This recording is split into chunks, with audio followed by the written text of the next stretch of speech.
City ay inyong kapitbahay. At kandito kami ang P3 PWD Party List. Nandyan oh.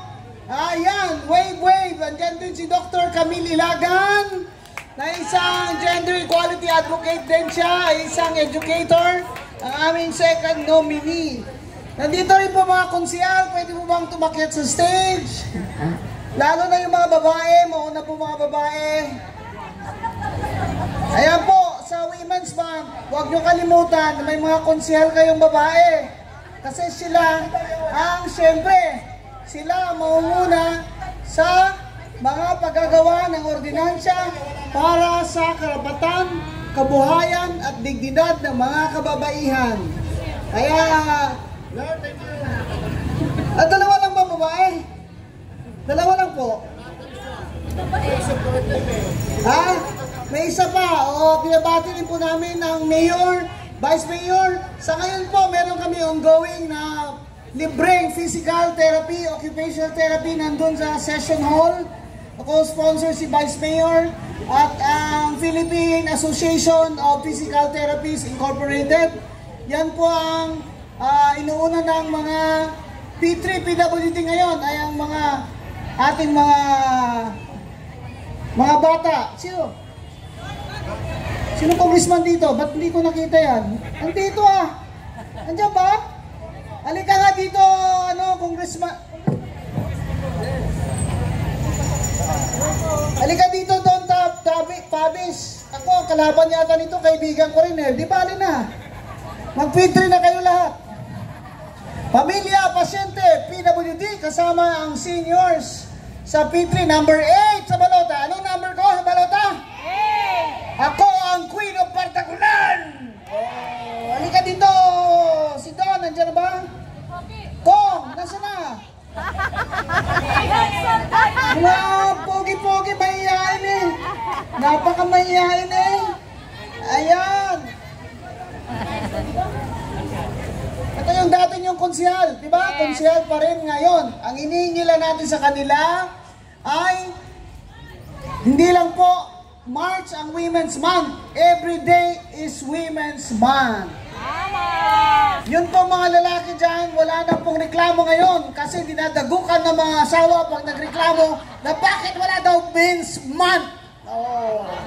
Pag nagtanong ng ganyan yung mga palasing-lasing, dagukan nyo na agad para matuto ng March 8 para sa selebrasyon ng karapatan ng kababaihan. At hindi po natin sineselebrate ang araw na ito bilang nag-iisang bansa, kundi sa buong kalibutan. Alam niyo yung kalibutan? Mga Bisaya, wala natin eh. Anong gulat ng kalibutan ba? Nag-celebrate ko namin Women's Day. Yan, mga bayot, may intro ba yun, mga bayot? Wabi, amoy kuwan na uintrahan niyo, hindi na amoy kuwan. Maisap lang naman. Wapa mo kuwan. Pero ang tanang nga bayot, nga ganahan mo intra dire. Mag-celebrate sa Women's Month niya, stop violence against women. Welcome kayo, tanang nga bayot, tomboy, trans, buto ko ninyo, number 8, Attorney Watson. Ako ang kandidato nyo. Ang ladlad opisyal ay meron na pong support sa PWD P3 number 8. Ang ladlad po ay nasyonal na organisasyon na hindi ngayon tumatakbo. Bagkos sila ay sumasali sa P3 PWD dahil marami po kaming bakla sa P3 PWD. Mga kapamilya po natin sila, ampunin po natin sila. Dahil sila po ay may karapatan din sa equality at against discrimination. Yung aming PWD, mga bata lalo na, ay kailangan mapasok sa eskwelahan na walang diskriminasyon. Ang sinasabi natin, lahat ng mga maling kaalaman at tamang kaalaman ay nagsisimula sa bahay. Kaya kayong mga nanay, ang ayaw sumunod sa inyo, huwag nyo nang pakainin. Yung mga maling akala na mismo kababaihan din kung minsan ang may kasalanan. Yan ang tinatawag nating gender stereotype na ngayon sa century na ito ay wala na pong dapat may ganyan. Ignorante lang ng mga tao ang nagsasabi na ang babae ay hindi pwede sa politika. Na ang babae ay sa pangluto lamang at panlalaba.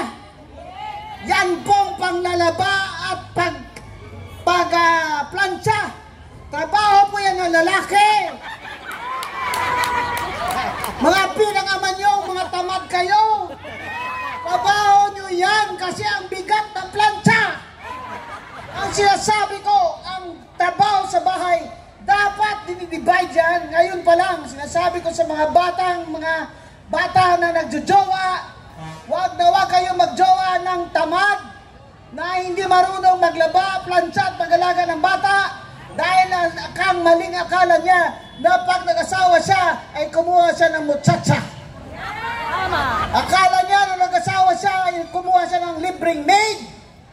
Ang laking swerte naman nun. Kaya kayo mga nanay, turuan niyo yung mga anak niyong babae na wag kayong padihado. Ano may dihado sa Tagalog, day? Wag kayong palalamang. Wag kayong pargapyado. Simula pa lamang itong mga relasyon na ito ay walang ekwalidad. Kailangan sa relasyon may ekwalidad. Siya ang magplantsa. Ikaw magluluto at magsasaing pipindot ng rice cooker. Mga nanay, mga maling akala, ay atin na pong kalimutan yan at tapusin natin na ang mga nire-rape na babae ay they're asking for it. Na mga nire-rape na babae ay yun ng mga malalandi. Na mga marirape na babae ay hindi pwedeng ma-rape ng mga pare, ng mga teacher. Marami kayang teacher na manyak. Ito yung mga maling akala na dapat sa bahay natin nagsisimula ang pag-edukar sa ating mga anak. Mga lalaki nating anak, huwag niyong tratuhin prinsipe, mga kalalaki niyong anak. Sa bahay namin, ngayon, puro na doktor at mga famous na mga author. Lumaki ang pamangkin kong lalaki na nagsisilbi sa dalawang babae niya kapatid. Dahil training yun ng tatay niya na magsilbi ka. Natuto ka magsilbi sa mga kapatid mong babae para pag alis mo dito ay natural na yun sa'yo. Tama. Tama? Kasi tayo mga Pilipino, masyado tayong mapagkano sa mga lalaking anak. Ito pa problema dyan. Pinapaaral mo ang anak mong lalaki ng engineering kahit pol-pol sa math. Yung anak mong babae na ang galing-galing sa math, pinagtiteacher mo lang. Kasi sabi mo, mag-aasawa ka lang din eh. Teacher ka lang. Ito si kuya mo, mag-i-engineer ito, mag-abroad. Ito ang ahon sa ating kahirapan. Abay, 8 years na sa engineering, di pa pumapasa. Kasi nga pinipilit mo na yung trabahong engineering ay para sa lalaki lamang. Mga nanay, turuan na natin ang ating mga sarili at ang ating mga anak na babae at lalaki. Diyan po tayo magsisimula sa pag-celebrate ng Women's Month all year through. Sa pagpalaki ng ating mga anak na zero na ang gender stereotyping, zero na ang violence against women. Kaya meron po tayong tinulungan na mapasa na batas. Tumulong po ako sa pag-draft niyan nung ako'y consultant ni Senate President Drilon.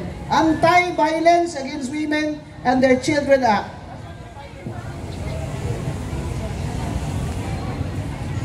Tulungan nyo nga ito, ano na to, kanda o gaga na. Tulungan nyo kukuha ng primer doon, Lester. Kanda o gaga.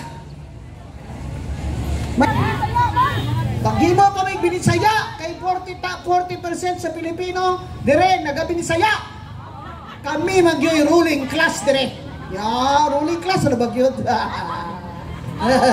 Meron po akong primer sinulat sa UP Law Center. Pamimigay po sa inyo, pakibasa na lang po at pakituro sa inyong mga pamilya at inyong mga kasama. Maraming salamat po Attorney Rowena Guanson, at Dr. Camille Lagang. P3, Pamilya Pasyente PWD Seniors, PWD number 8, sa balota. Maraming salamat, Attorney Guanzon. Ngayon po ay tatawagin ko yung stage ang second nominee ng P3 PWD na si Dr.